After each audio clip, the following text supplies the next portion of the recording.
An earthquake could erase your only shelter in 10 seconds. The first thing lost would not be food or fire. There would be certainty about where safety still existed. The fictional survivor is Avon, a patient young toolmaker. Notices tiny sounds that louder people usually ignore. Tonight, listening will matter more than physical strength. There are no engineers, radios, helmets, or rescue machines. Only stone tools, memory, and coordinated hands. One wrong stone could trigger a second deadly collapse. This reconstruction begins during the coldest part of winter. Avon's group has used the shelter for 3 winters. Every sleeping place, crack, and fire pit feels permanent. Alan and Rokan are still returning from an evening hunt. Lesson repairs clothing while Suri sorts dry twigs. Lee prepares broth beside a low, carefully ventilated fire. Then water stone bowl begins trembling by itself. Several hanging bone tools tap softly against the wall. Uri asks whether something is walking above the shelter. Arvin places her palm against the ground and feels vibration. Movement stops before anyone decides what it means. The first violent jolt throws everyone away from the hearth. Broth embers, tools, and sleeping hides slide across stone. Even hears cracking above the roar of moving rock. Suri beneath a low natural stone arch. Fire reaches Ida seconds before the rear wall collapses. The entrance ceiling breaks into blocks larger than people. Light shrinks to a thin line, then disappears completely. The hearth dies beneath dust and scattered earth.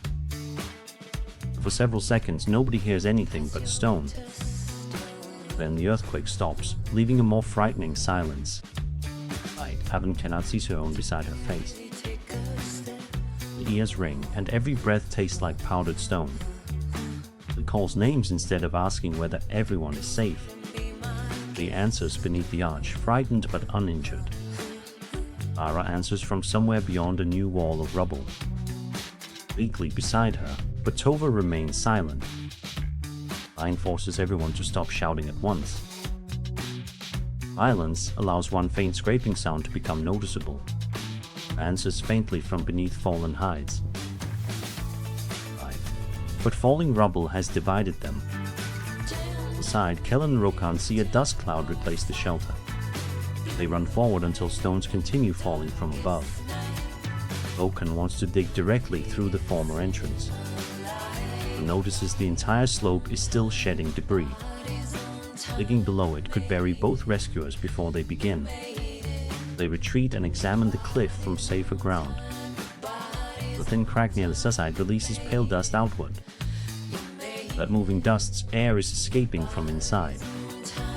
Lan strikes the rock 3 times with his spear shaft. The pause, 3 faint answers return from darkness.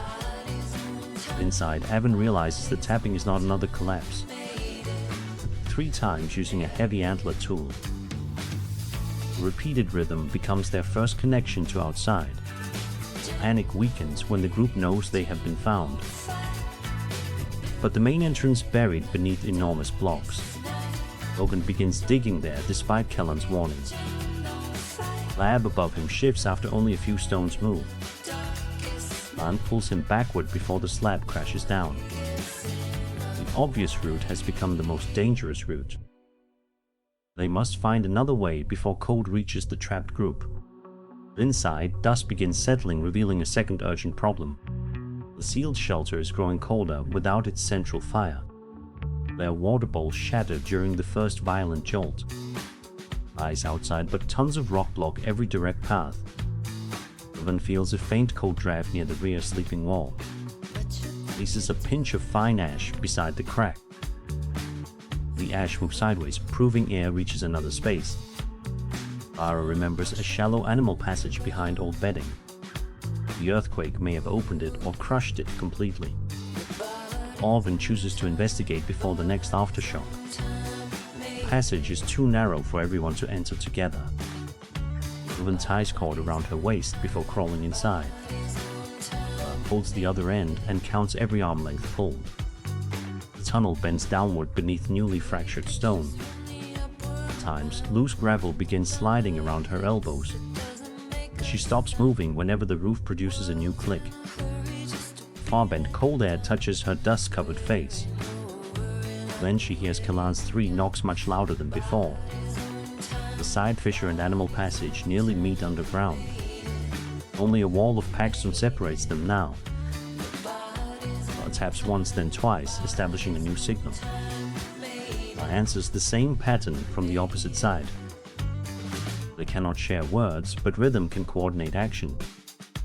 Listens while Kalan strikes each possible removal stone. One stone sounds hollow and carries air around its edge. Okan wants to pull it immediately with both hands. Kalan first wedges wooden poles beneath neighboring rocks. Inside, Evan clears loose gravel below the same block. Sides pause when another aftershock begins. The braced stones hold while dust pours through the crack. The shaking stops. They resume one movement at a time. Reverse the hollow stone outward by a finger's width. Fresh air rushes through the opening toward Evan. She sends 3 rapid knocks to confirm the root works. The opening is still too small for a human body. They widen the lower edge instead of weakening the roof. Every removed stone is carried away rather than piled nearby. Lori squeezes through first and reaches the rescuers outside. Leader Tova and Nara follow through person at a time. Ivan stays inside until every other person is clear. The original entrance collapses inward for the second time. Pressure wave extinguishes the tiny ember they had recovered. Evan dives into the animal passage as the floor tilts. Suri feels the guide cord suddenly pull tight outside.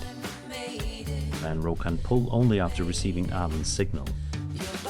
2 tugs travel through the cord from beneath the rock. They pull while Evan crawls and falling gravel fills the tunnel. A hand appears just before the passage partially collapses. Okan drags her clear and the opening seals behind her legs. The whole group stands outside as their shelter disappears forever. Archaeology cannot preserve this exact rescue or tapping system. Rockfalls can seal cave entrances and permanently change access. Over Cave's entrance was closed by prehistoric rockfall events. Earthquake shaking can also trigger or prepare massive rock failures. No evidence proves an earthquake buried Avon's fictional camp. Bracing tapping, airflow testing, and rescue route are reconstruction. The psychological principle is simpler and more widely recognizable. Shared rhythm turns isolated fear into coordinated action. They survive because nobody mistakes urgency for reckless speed. Next time, the midday sun will vanish without warning. 20,000 years ago, one meal could disable everyone. The danger might taste smoky, rich, and completely ordinary. Our fictional food keeper Tova is careful, respected, exhausted. Today, hunger pressures her to ignore one warning sign. By night, the weakest person may become the strongest. Food poisoning drains water, strength, judgment, and caregiving ability. This reconstruction begins after Kalan survives the deadly whiteout. The storm traps everyone beneath their limestone winter shelter. Hunting becomes impossible, and all fresh meat has vanished. Only preserved reindeer bundles remain beside the rear wall. Thin strips were dried and exposed to hearth smoke. Tova counts bundles while hungry faces watch every movement. One package feels softer beneath its stretched hide covering. Meltwater entered during storms and dampened the lower strips. The meat froze again, hiding how long moisture remained. Tova opens one bundle and notices a faint odor. Kalan smells something strange while Nara studies gray edges. Nobody understands the bacteria, toxins, or invisible contamination involved. Everyone understands that discarding food also brings serious danger. Without this meat, children may sleep hungry for nights. Eating it means gambling against an unseen deadly threat. One hunter insists strong fire can make anything safe. Another remembers illness after eating one old animal carcass. Tova must choose while the violent storm continues outside.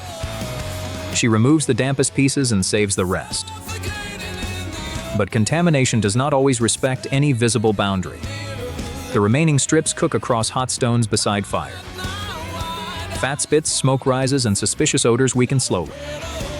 Heat kills many germs, but uneven cooking remains uncertain. The camp watches meat darken and believes danger leaves. Tova tastes one tiny piece and waits several minutes. Nothing happens because many foodborne illnesses need more time. The cooked strips are divided among nearly everyone there.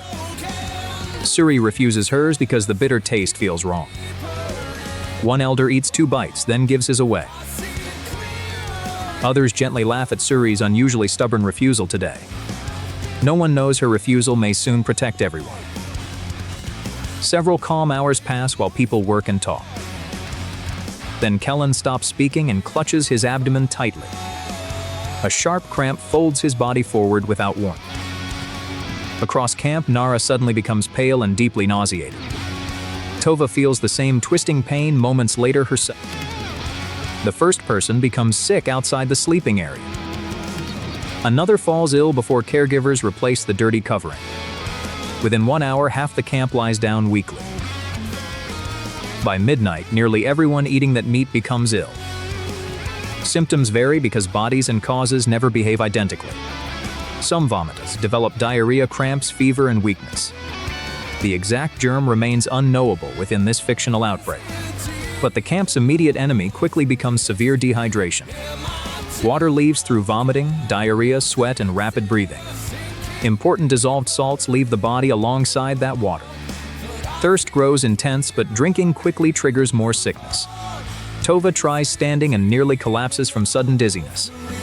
Her mouth feels dry and urination has nearly stopped. Modern medicine recognizes these as dangerous dehydration warning signs. The camp only recognizes frightening patterns remembered from experience. The storm still blocks access to the nearest stream. Only 2 small water containers remain beside the hearth. Most adults are now too weak to collect more. Suri watches powerful hunters unable to lift their heads. The ignored child suddenly becomes the healthiest person present. Older Ida also ate very little of the meat. She can still walk, though her hands shake badly.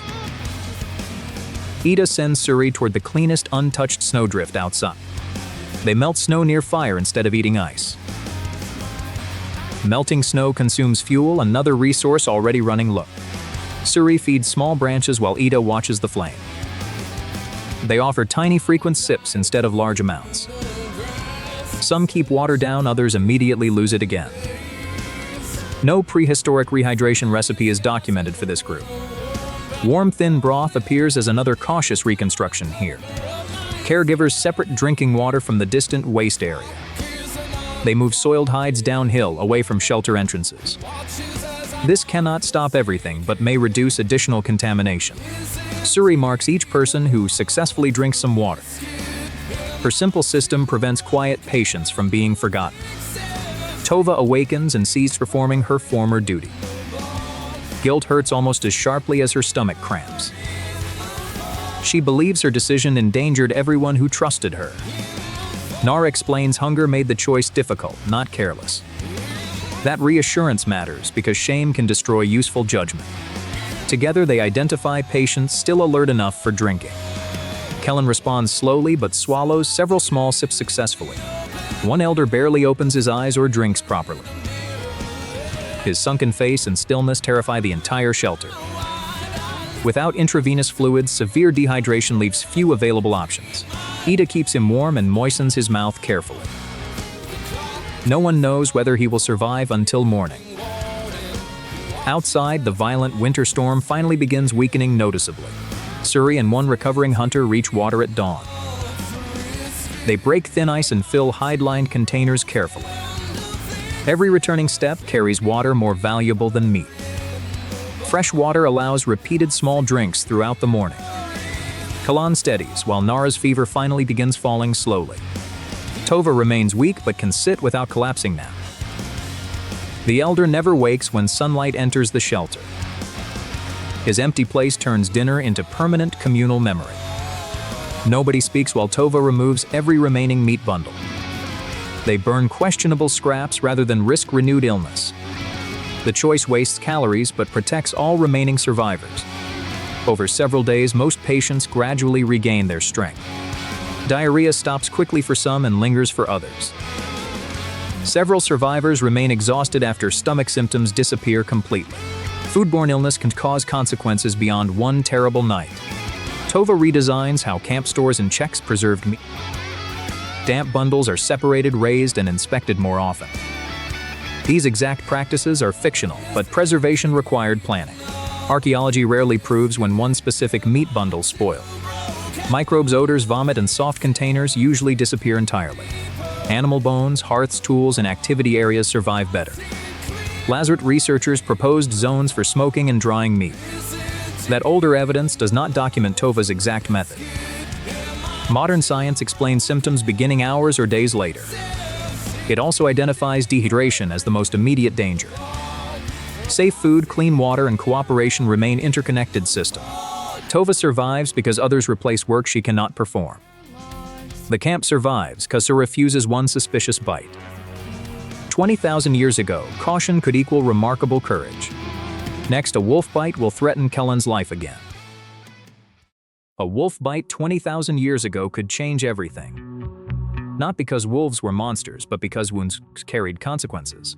Our fictional hunter is Rokan, young, skilled, and impatient. That belief will fail before the morning hunt ends. His group lives beside a frozen river and limestone shelter. Winter has weakened the herds and sharpened every predator's hunger. Wolves follow the same animals that humans desperately need. But hunger can compress that distance into one terrible second. At dawn, Rokan discovers fresh hoofprints near the riverbank.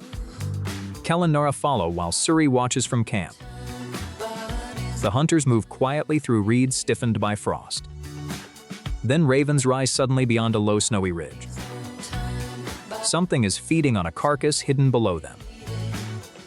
Instead, 3 wolves lift their heads from the carcass. The largest stands between the humans and the meat. Nobody moves while cold breath fills the silent space. But Rokan notices how much meat remains untouched. One risky thought overpowers every safer instinct inside him. He circles toward the carcass while the others whisper. The largest wolf turns, stiffens, and bares its teeth. Rokan stops, but he has already crossed the warning distance. The wolf charges across the snow faster than expected. Rokan thrusts his spear, but the point glances aside. Teeth close around his lower leg through the hide boot. He falls backward as the wolf twists and releases. Kellen strikes the ground, shouting and raising his cloak. Nara throws burning tinder from the hunter's carrying bundle. The wolves retreat, taking the carcass and safety with them. Rokan remains in the snow, staring at his torn boot. Blood spreads through the fur around his lower leg. The group must act before cold and panic make things worse. Kellen presses folded hide firmly over the bleeding wound. Nara checks whether Rokan can move his foot and toes. He can move them, but every movement causes sharp pain. The bite has crushed tissue as well as broken skin. Wolf teeth carry dirt, saliva, and invisible microorganisms inward. Yet old scars have taught them that bites often worsen. They keep pressure steady until the bleeding begins slowing. Rokan's face turns pale while his breathing becomes rapid. Kalan wraps him in an extra fur cloak. Warmth matters because shock and winter steal strength together. The hunters decide the carcass is no longer worth anything. They build a simple carrier from 2 spears and hide. Rokan protests, ashamed that others must carry him. His pride now threatens him more than the retreating wolves. Nara tells him that walking could reopen the wound. 4 careful hands lift him above the frozen ground. Every step back toward camp sends pain through his leg. Blood stains the first wrapping before they reach shelter. Ida, the elder healer, removes the damaged boot slowly. 2 deep punctures appear beside several torn skin marks. The injury looks smaller than the pain it creates. Ida rinses away visible dirt with the cleanest water available. Rokan grips a bone handle while the wound is examined. The group can only reduce contamination and support healing. Ida applies fresh absorbent material over the bite.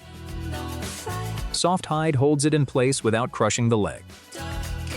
She checks warmth and color in Rokan's exposed toes. His foot remains warm, giving the group cautious relief. That evening, Rokan develops swelling around the punctures. The skin tightens and every heartbeat becomes noticeable. He cannot sleep while shadows move beyond the shelter. Each distant howl returns him to the moment of attack. Fear transforms ordinary sounds into approaching teeth. Rokan begins believing the wolf is waiting outside. Klan shows him tracks leading away from the camp. Facts weaken the fear but do not remove it. By morning, the bleeding has stopped completely. However, the leg is warmer and redder than before. Ida marks the edge of redness using a charcoal line. If the redness spreads, everyone will see the change. Hours later, the color moves beyond the charcoal. Now the wound is no longer only an injury. Rokan's body is fighting something beneath the skin. Fever begins before the second night arrives. He shivers beside the fire despite wearing heavy fur. Nara gives him water in frequent small amounts. Food, warmth, rest, and hydration become his only medicine. The exact care shown here is cautious reconstruction.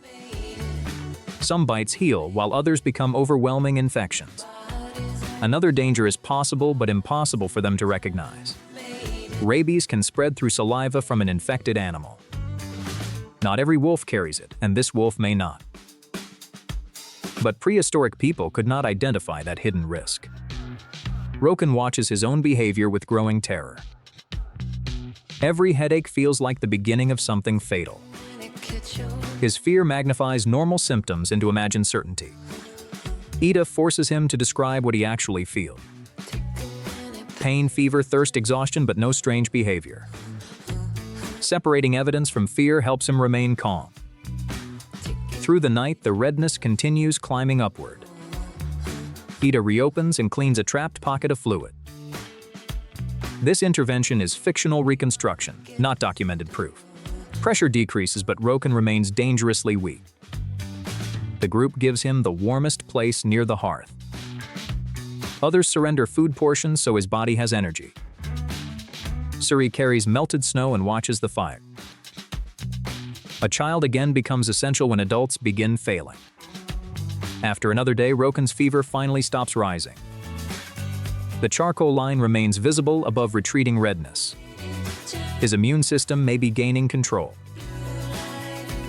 Still, damaged tissue requires many weeks to recover. Rokan cannot hunt while the group faces winter hunger. He shapes points from his sleeping place instead. His hands continue contributing while his leg remains useless. Slowly, the wound closes beneath clean coverings. A thick scar forms above the damaged muscle. Rokan eventually stands using a wooden staff. His first steps are painful, uneven, and humiliating. But each step proves the bite did not decide everything. Archaeology rarely preserves the story of one animal bite. Ancient bones can show trauma, healing, and long survival. Soft tissue wounds usually disappear from the record. So Rokan's exact treatment remains an informed human story. The strongest lesson is not that wolves were evil. Humans and wolves were competing survivors in the same winter. Rokan survives through luck, immunity, care, and cooperation. Without the group, the bite would become a sentence. With them, it becomes a scar and a warning. Next time, a frozen river will collapse beneath two hunters. 20,000 years ago, snow could erase you within minutes. Not your body first, but every clue leading safely home. Our fictional hunter Kalan is the group's most confident tracker. He reads grass, hoof prints, wind, and distant animal calls carefully. Today, the landscape will erase every language Kalan understands completely. No maps, radios, forecast, or lights exist after sunset there. Only memory, clothing, fire, shelter, and searching companions remain behind. One wrong choice wastes heat his body cannot replace quickly. The most dangerous moment may feel strangely peaceful and safe. This reconstruction begins near the end of the glacial maximum. Kalan's group shelters beneath limestone overlooking the frozen open steppe. Food remains scarce after several days of unsuccessful hunting attempts. Fresh reindeer tracks appear before the morning sky fully brightens. Kalan follows them alongside 2 experienced hunters from his group. Nara warns Kellen that the wind is beginning to change. He notices yet believes the hunt will remain short today. 3 hunters leave carrying spears, hides, and basic fire-making tools. For hours, hoofprints lead them across hard wind-polished snowfields steadily. 1 reindeer separates and descends into a shallow nearby valley. The hunters divide, hoping to guide it toward their ambush. Kellen circles alone beside a long exposed limestone wall. The first snowflakes arrive so lightly he barely notices them. Within minutes, the opposite ridge starts fading into gray mist. Wind lifts loose snow and throws it horizontally across everything. Kalen turns back, but his companions have already disappeared completely. The world contracts into a white circle several steps wide. He shouts their names, but wind tears his voice apart. Kellen chooses direction using what only feels like remembered terrain. Humans naturally drift when all visual reference points disappear completely. Kalan walks faster, trying to escape uncertainty through constant movement. Each step creates heat while carrying him farther from camp. He finds tracks and follows them with sudden hopeful relief. Then he realizes those tracks belong to his own boots. He has unknowingly completed one enormous circle through the storm.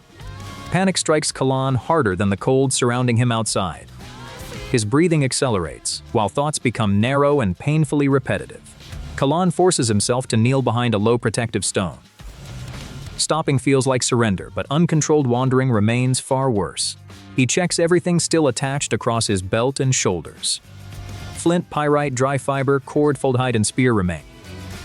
The exact equipment is reconstructed, though each item remains plausible. He also carries a small piece of fat-rich dried meat. Kellen turns from the wind and studies the moving snow. The slope below descends toward a narrow, frozen stream channel. Cold air settles in low ground, making that route dangerous.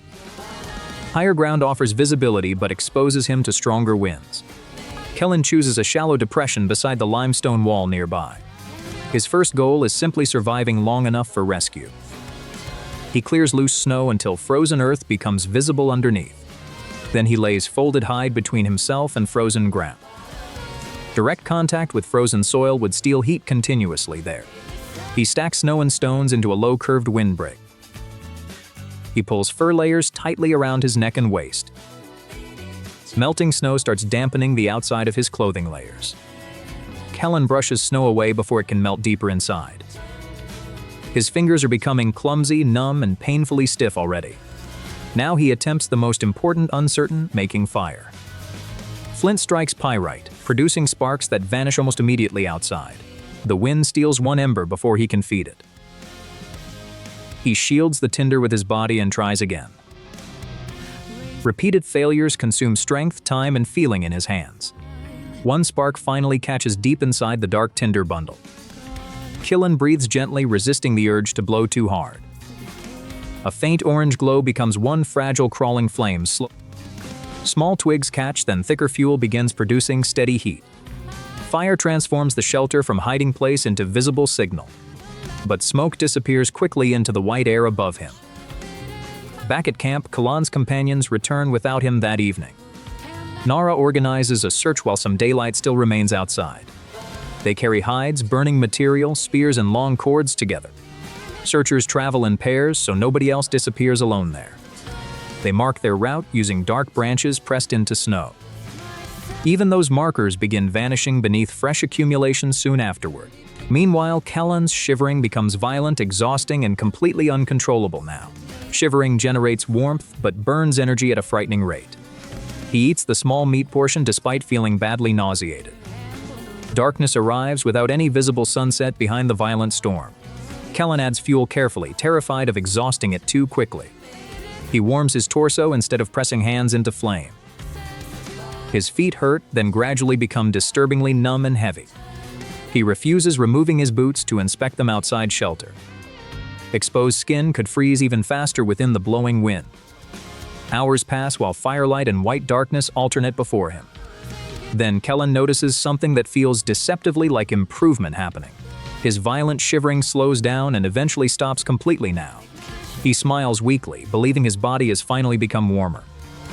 But severe cooling can stop shivering when energy starts failing. His thoughts soften and the storm suddenly feels less threatening. He imagines hearing his mother's voice beyond the windbreak nearby.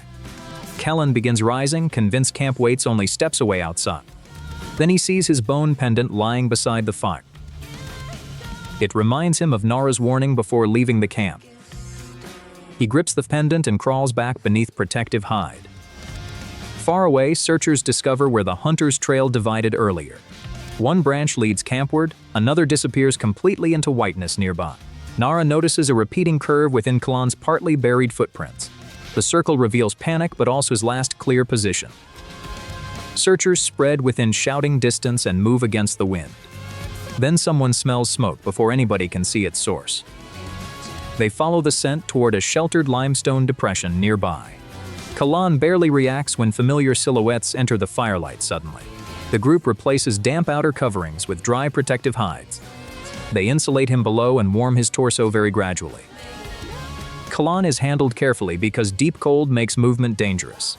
Nobody celebrates yet. Finding him is only the first victory. They wait until his awareness and mild shivering begin returning. Then they carry him on a hide stretcher toward camp. By morning, the storm weakens and the landscape reappears slowly. Kalan survives, though several toes remain painful for many weeks.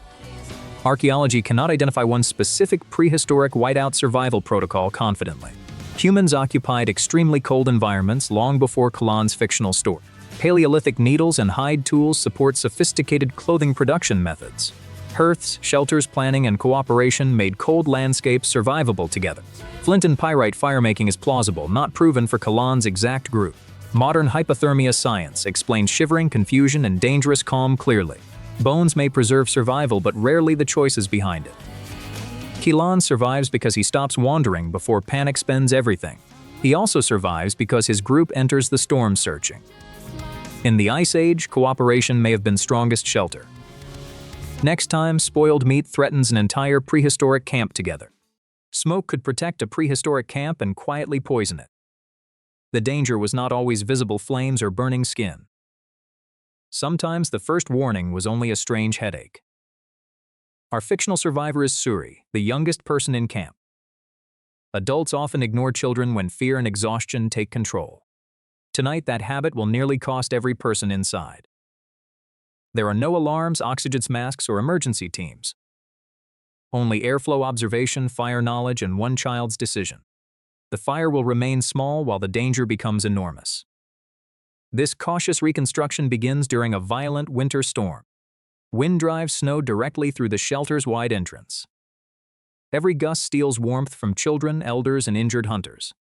Kellen hangs thick hides across most of the opening. A narrow gap remains near the ground for fresh air. At first, the barrier makes the shelter immediately warmer. Snow stops entering, and the fire burns steadily near center. But the storm shifts and presses the lower gap closed. Nobody notices because everyone is focused on surviving the cold. The shelter becomes warmer, quieter, and increasingly sealed. Comfort hides the first change in the air around them. Tova adds wood stored near the damp rear wall.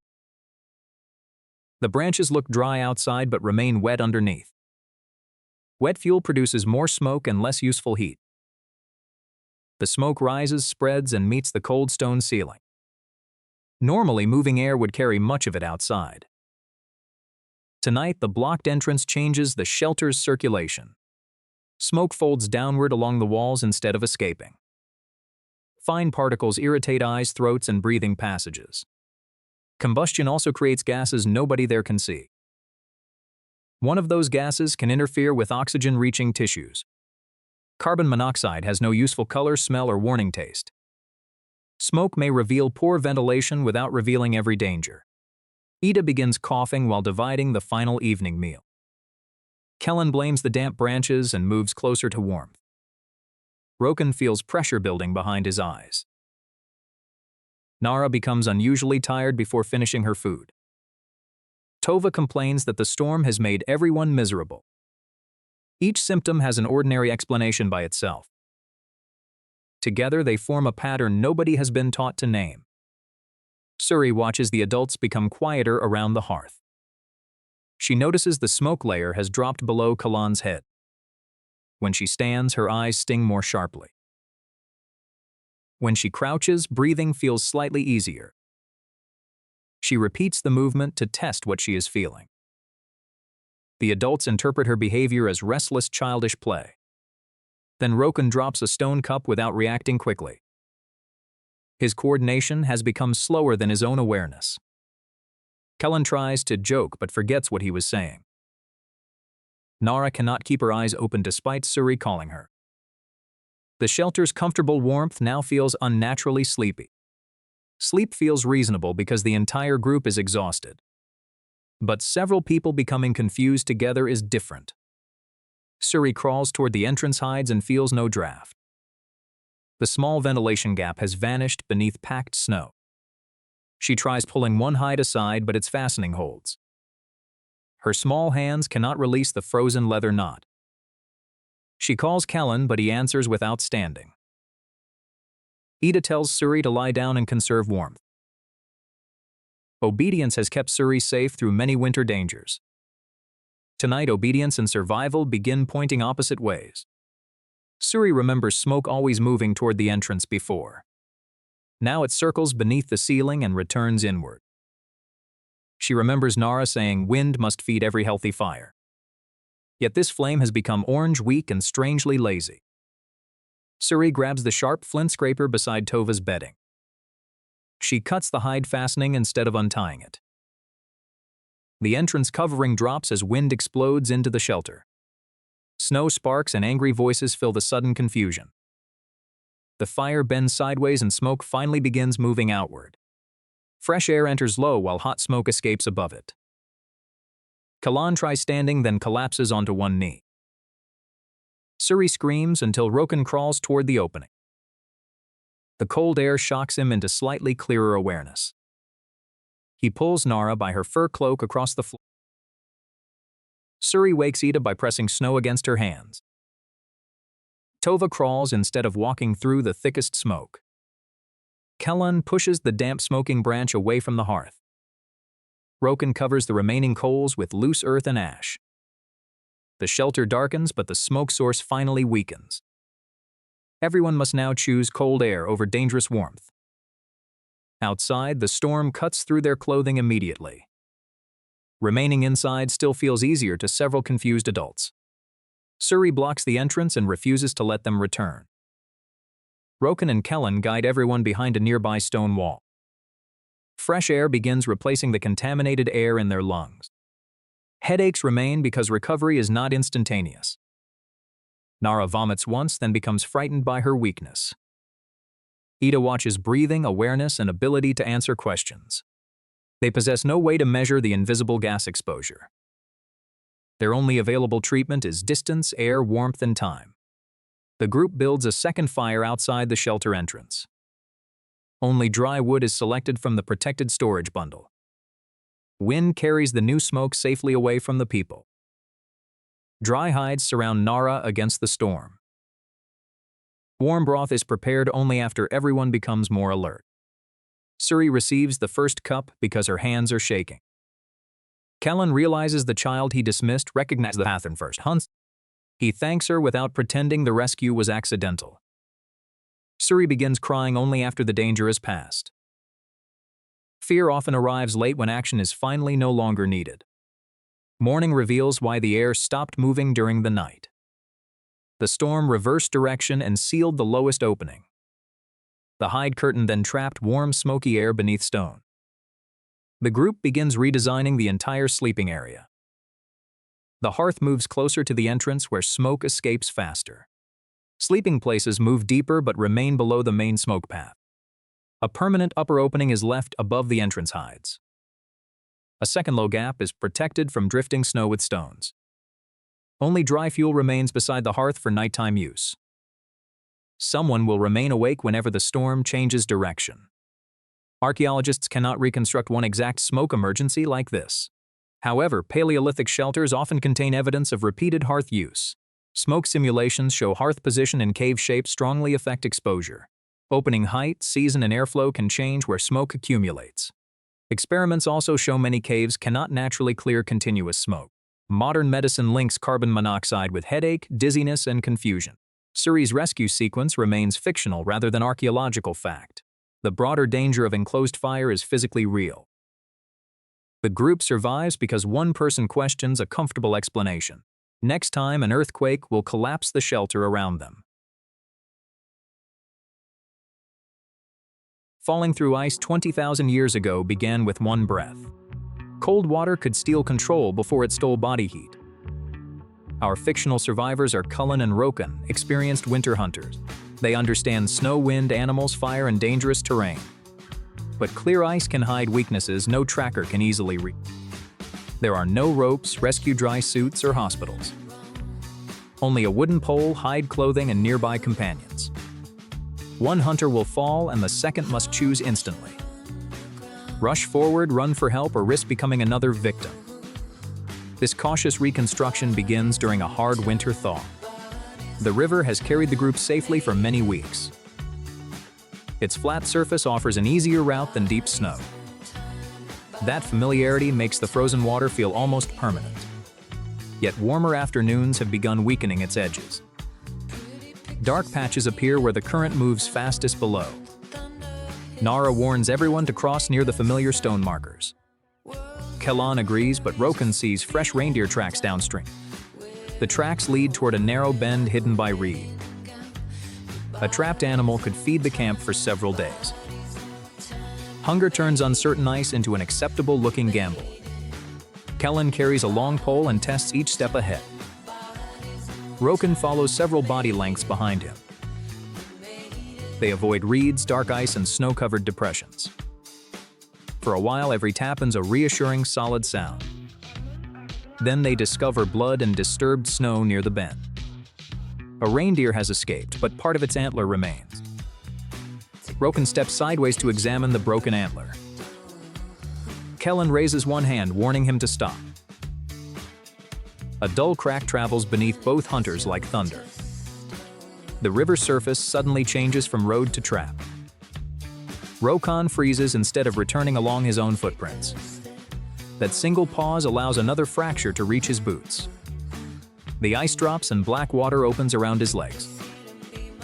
His body plunges until only his shoulders remain above water. Cold shock forces an explosive from his chest. His breathing becomes fast, shallow, and almost impossible to control. He grabs thin ice, but it breaks beneath his hands. Heavy soaked clothing begins pulling downward around his body. His legs kick without direction beneath the invisible current. Panic demands speed while survival requires controlled movement. Kellan drops flat before moving closer to the opening. Spreading his weight reduces pressure beneath one small area. He pushes the long pole toward Rokan without standing. Rokan misses it because his hands are already losing precision. Kellan shouts one instruction repeatedly through the wind. Breathe first, then turn toward the direction they approached. The ice behind their footprints supported them moments earlier. Rokan presses his forearms onto that stronger edge. He kicks horizontally instead of trying to climb vertically. For 1 second, his chest slides onto solid ice.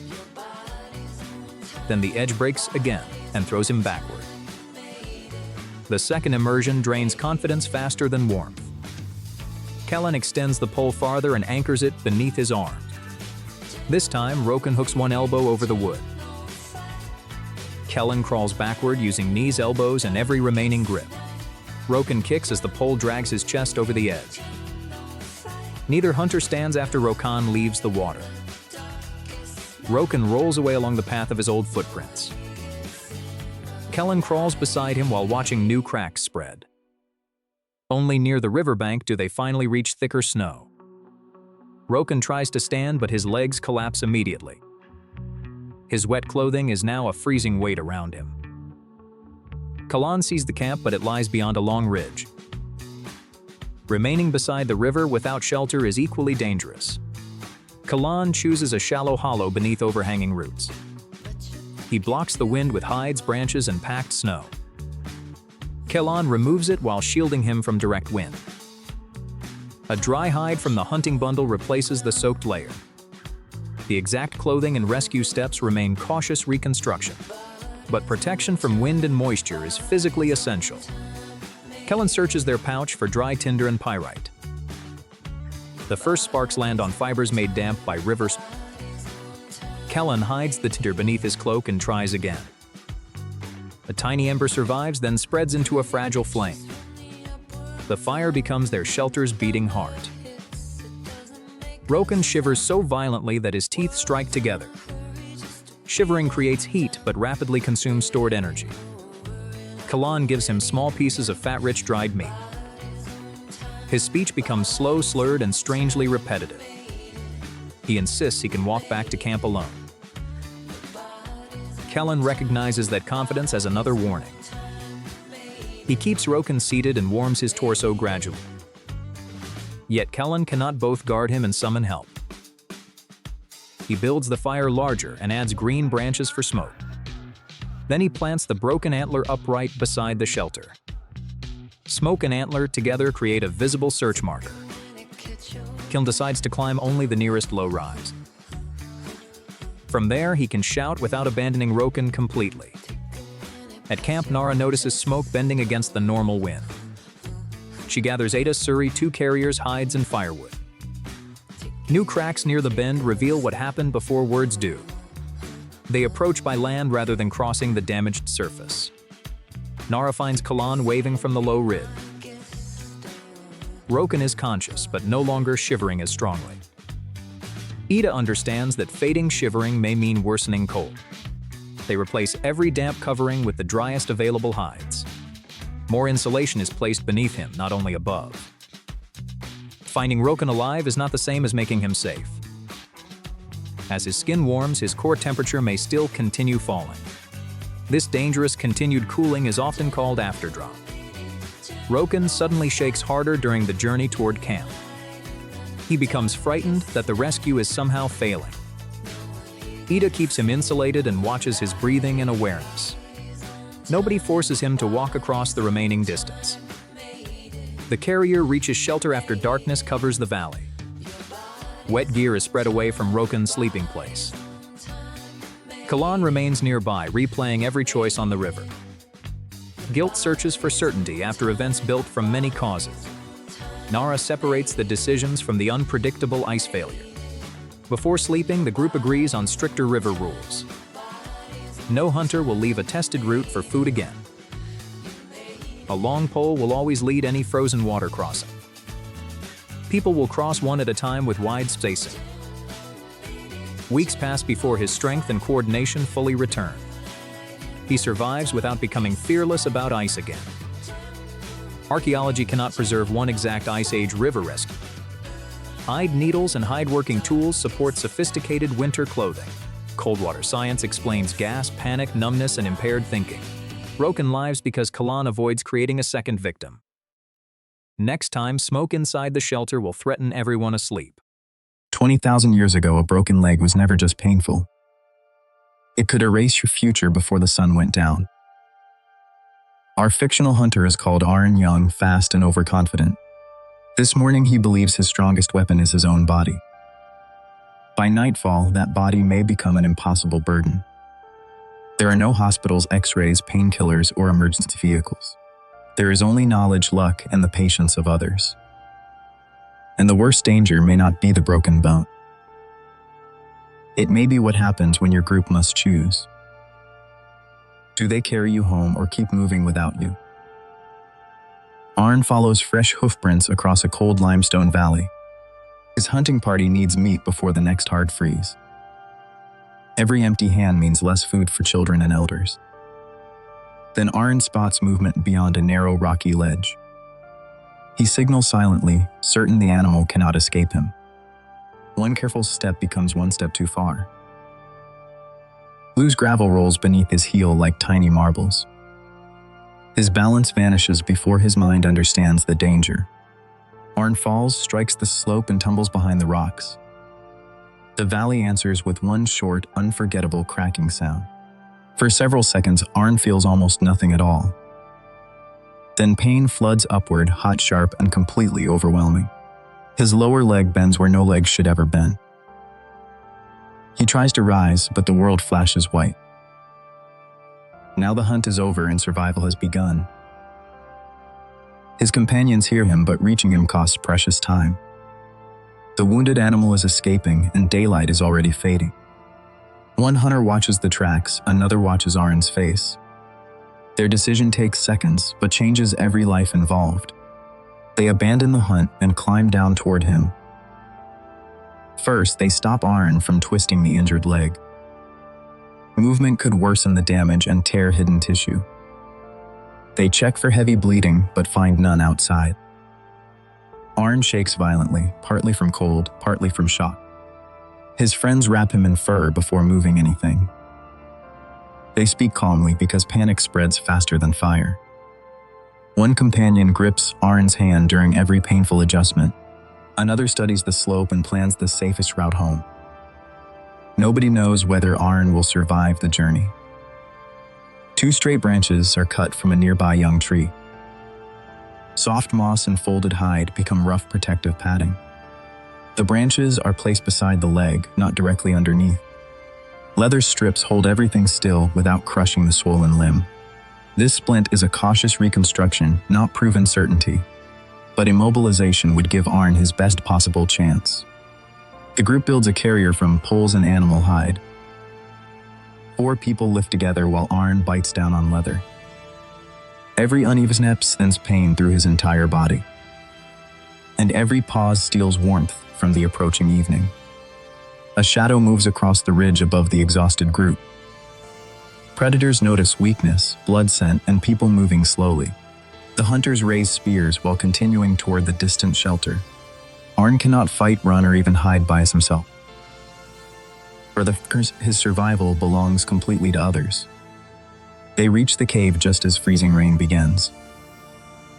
Inside, firelight reveals swelling spreading around the fracture. The healer does not possess magic, only experience and observation. She checks warmth, color, feeling, and movement in Arn's foot.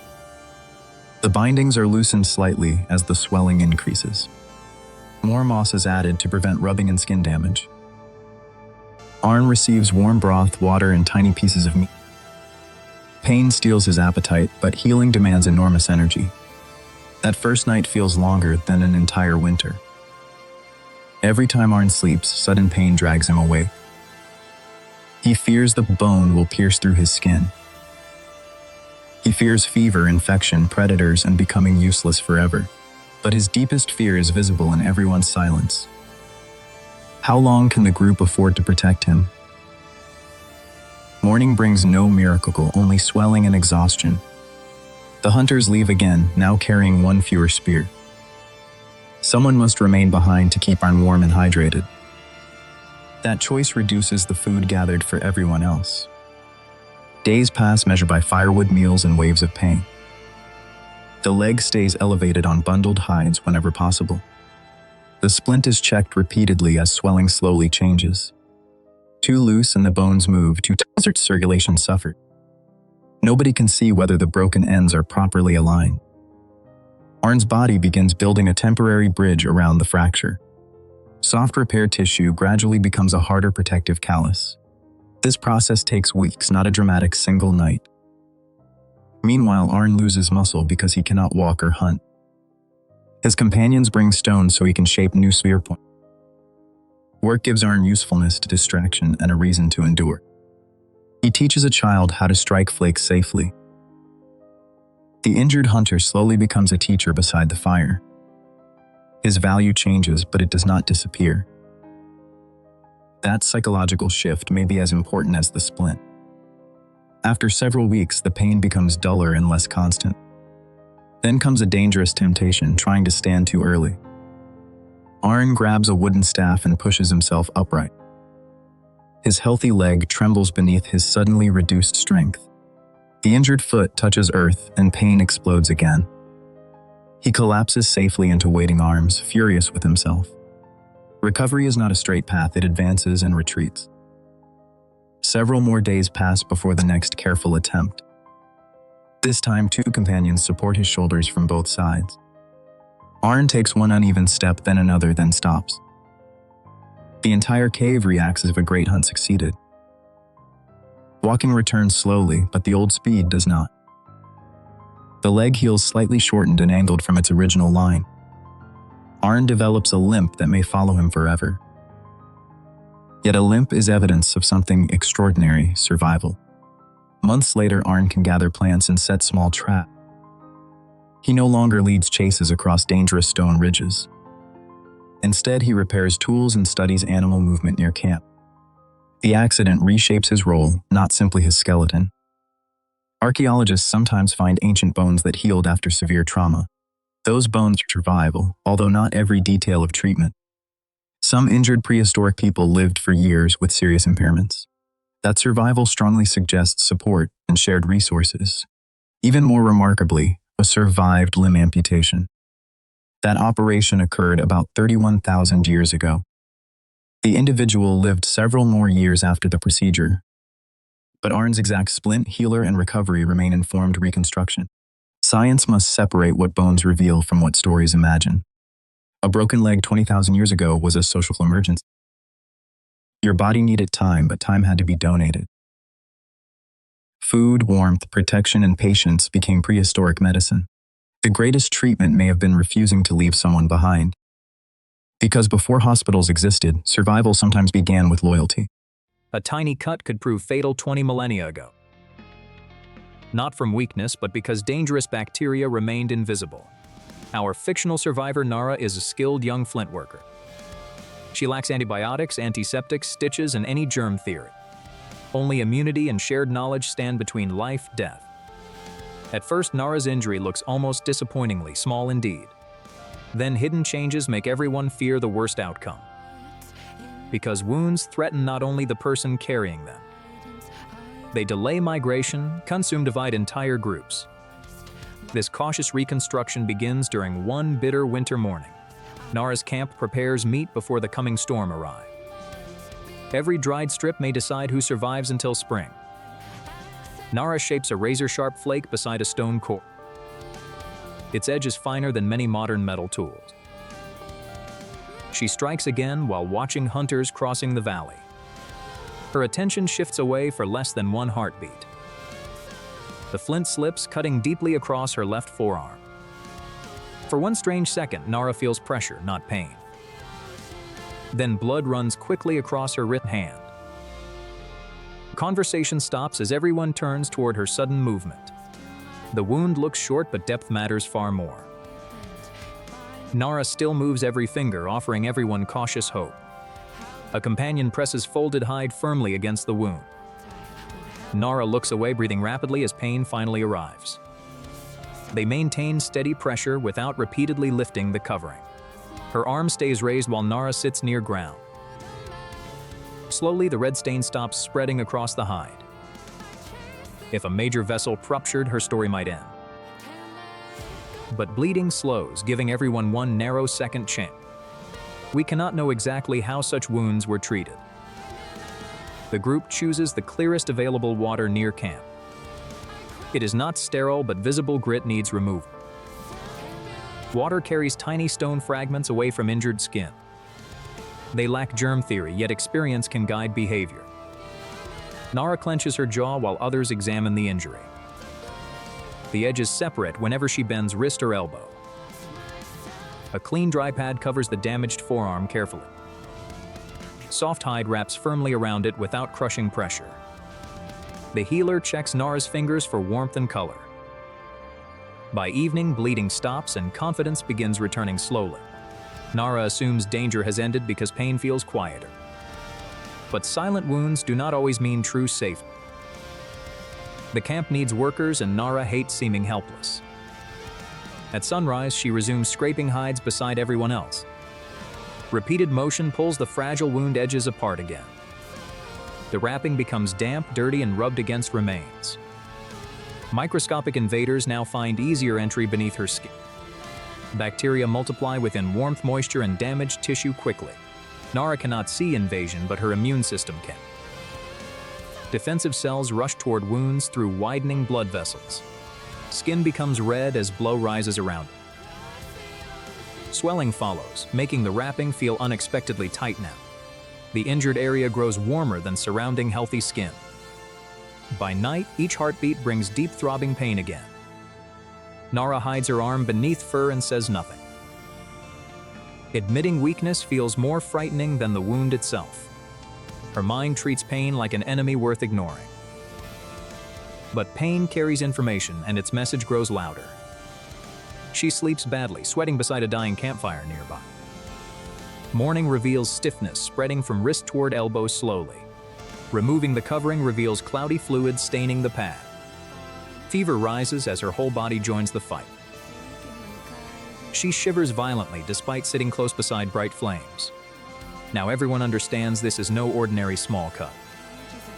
The elder studies Nara's face, breathing, wound, and alertness. Some want moving camp before the storm traps them. Others refuse, forcing Nara onward while fever weakens her. Infection may remain local or spread throughout the body. No one can know which future has already begun. Survival depends partly on immunity and unpredictable luck too. It also depends on water, calories, warmth, and rest. Every drink requires carrying while someone gathers extra firewood. Every meal for Nara reduces another person's winter reserve. Prehistoric healthcare becomes a chain of difficult social decisions. The healer unwraps Nara's arm beneath bright firelight again. No magical plant can guarantee defeating such an infection. The wound is rinsed cautiously and protected from dirt. Swollen tissue traps painful pressure beneath the closing surface. If pressure remains, infection may continue spreading farther upward. Opening the trapped pocket might help, but risks harm. This exact procedure is informed reconstruction, never archaeological proof. Nara understands waiting may also become equally dangerous now. She grips a companion's hand and silently nods once. The healer intervenes carefully using one sharp stone flake. Cloudy fluid escapes, reducing pressure inside the swollen wound. The area is rinsed, then covered with fresh material. Nara remains conscious, but exhaustion pulls her towards sleep. That night, fever climbs higher before gradually falling again. She dreams the camp leaves while she cannot stand.